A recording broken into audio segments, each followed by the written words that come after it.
باب من الإيمان أن يحب لأخيه ما يحب لنفسه. حدثنا مسدد قال حدثنا يحيى عن شعبة عن قتادة عن أنس رضي الله تعالى عن النبي صلى الله عليه وسلم وعن حسين معلم قال حدثنا قتادة عن أنس رضي الله تعالى عن النبي صلى الله عليه وسلم قال لا يؤمن أحدكم حتى يحب لأخيه ما يحب لنفسه.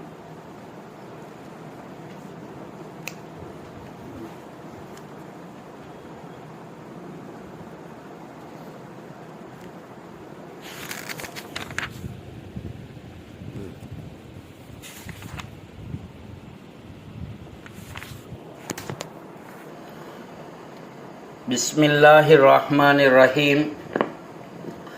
باب من الایمان ان یحب لاخیہ ما یحب لنفسہ.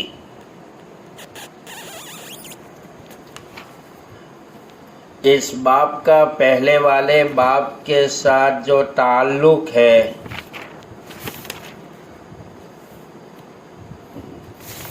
حضرت امام بخاری رحمۃ اللہ علیہ باب المسلم من سلم المسلمون من لسانی و یدی کو لائے ہیں. ان کے بعد باب ای الاسلام افضل کہ کون سا اسلام افضل ہے. ان کے بعد جو حضرت امام بخاری رحمۃ اللہ علیہ لائے ہیں باب اطعام الطعام من الاسلام کہ غریبوں کو کھانا کھلانا یہ اسلامی عمل ہے. یعنی تمام ابواب کا جو تعلق ہے باب امور الایمان کے ساتھ ہے.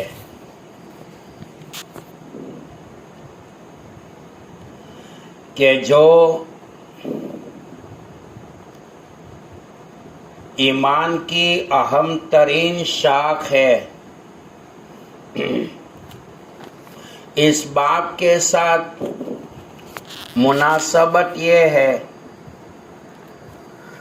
کہ باب من الایمان ان یحب لاخیہ ما یحب لنفسہ.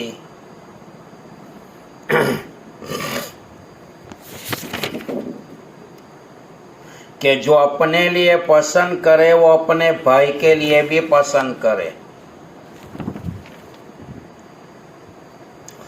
ایمان کا اصل مقام جو ہے نقطہ عروج تک پہنچنے کے لیے ضروری ہے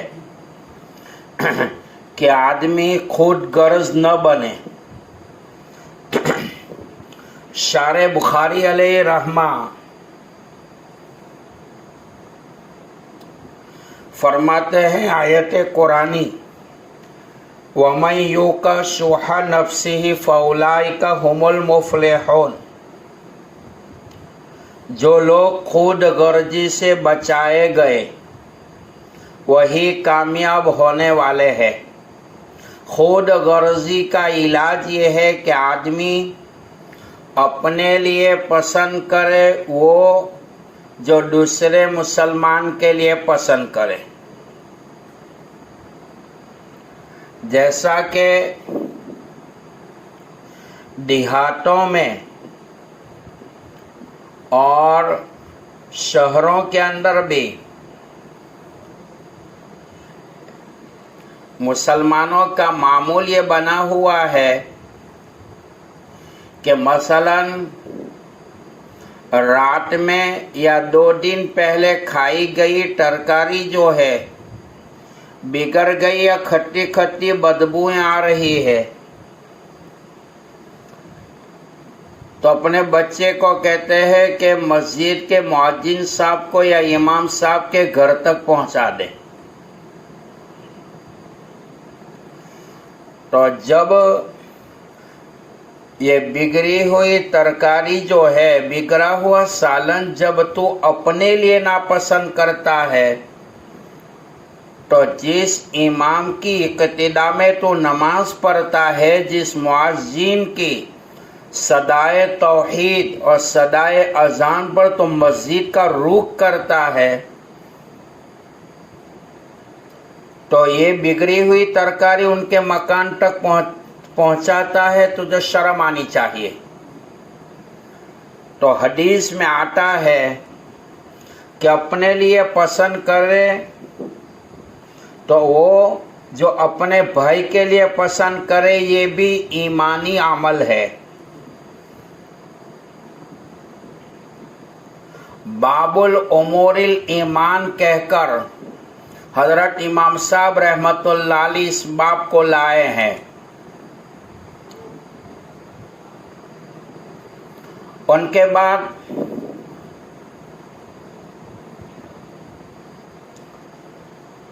ابن حبان میں ایک حدیث ہے، لا یبلغ العبد حقیقت التقوی حتی یحب، کوئی آدمی تقوی کی حقیقت کو پا نہیں سکتا ہے جب تک کہ وہ اپنے لیے ناپسند کرے تو سامنے والے کے لیے ناپسند کرے، جو اپنے لیے پسند کرے تو سامنے والے کے لیے بھی پسند کرے۔ یہ تقوی کی حقیقت کو بیان کیا ہے۔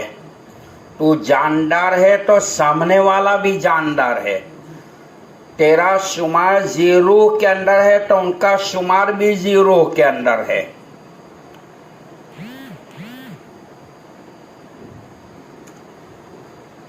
حضرت شیخ اجمیری صاحب رحمت اللہ علیہ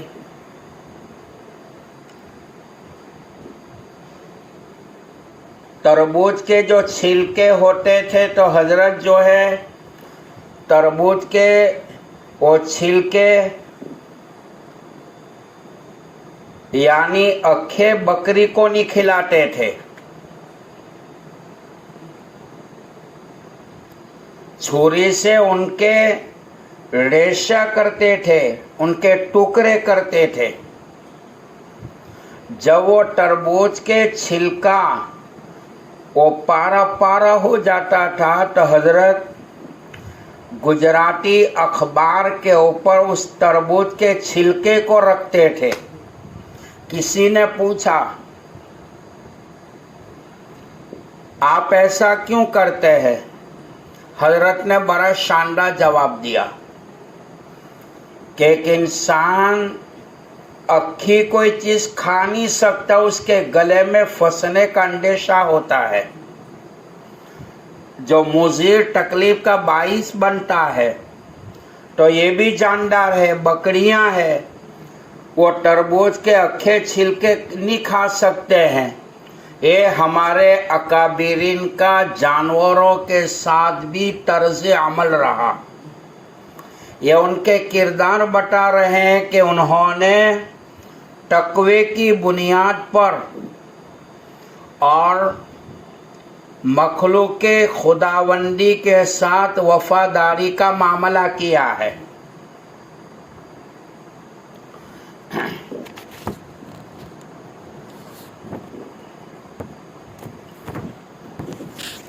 آپ نے حدیث میں پڑھا ہے کہ الخلق و عیال اللہ، مخلوق جو ہے وہ اللہ کا پریوار ہے، کنبہ ہے،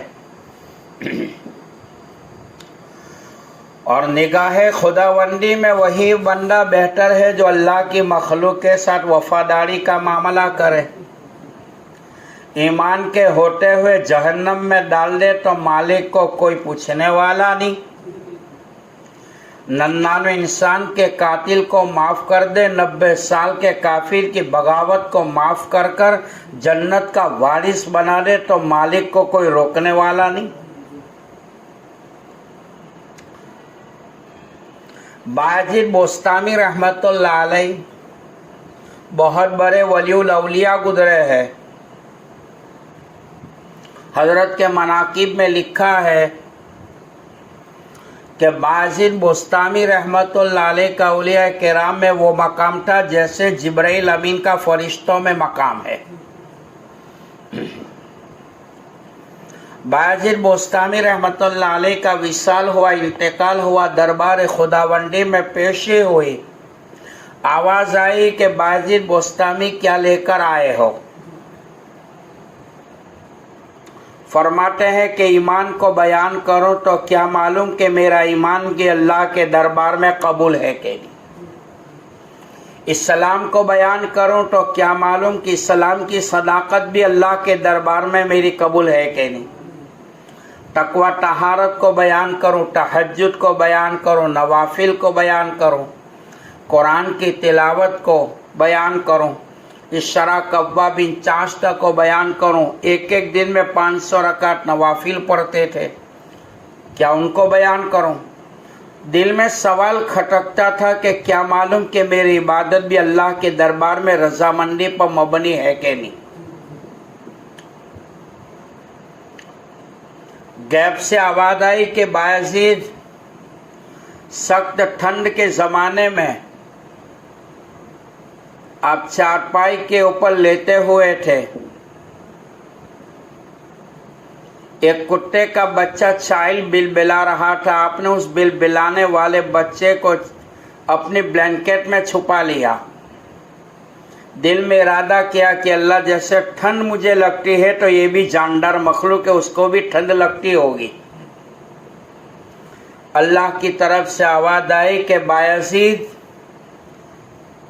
تیرے سارے عمل ایک طرف، لیکن تیرا یہ عمل بے جان، یہ کتے کے بچے کے ساتھ جو تو نے عمل کیا، کام کیا ہے، تیرا یہ عمل میری رضامندی پر مبنی تھا. اسی پر آج ہم تمہاری مغفرت کرتے ہیں. امام محمد غزالی رحمۃ اللہ علیہ فن تصوف کے بہت بڑے امام، حضرت کو لقب ملا تھا حجت الاسلام کا، سرتاج العلماء کا، امام ربانی، امام حقانی کا. انتقال ہوا، دربار خداوندی میں پیشی ہوئی. اللہ کی طرف سے غیب سے آواز آئی کیا لائے ہو؟ خاموش ہے. آواز آئی کہ محمد غزالی لکڑی کی وہ قلم کٹے سے آپ کتاب لکھ رہے تھے، ایک پیاسی مکھی اس قلم کی نوک کے اوپر آ کر بیٹھ گئی. آپ نے دل میں ارادہ کیا کہ اللہ اس کو پانی نہیں ملا ہوگا تو یہ روشنائی پی رہی ہے.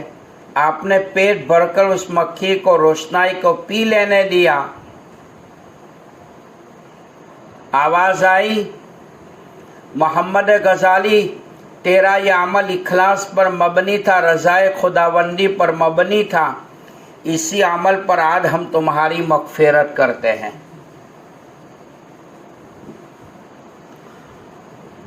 تو حدیث میں آتا ہے من الایمان یحب لاخی ما یحب لنفسی، اپنے بھائی کے لیے بھی پسند کرے وہ چیزیں جو اپنے لیے پسند کرے. یہ ایمان کا تقاضا ہے. حضرت امام صاحب رحمۃ اللہ علیہ باب امور الایمان کے متعلق فرماتے ہیں کہ ساری روایات جو ہے ان کا خلاصہ لب لباب یہ ہے کہ ایمان کی اہم ترین جو شاخ ہے یہ تمام اعمال ہے.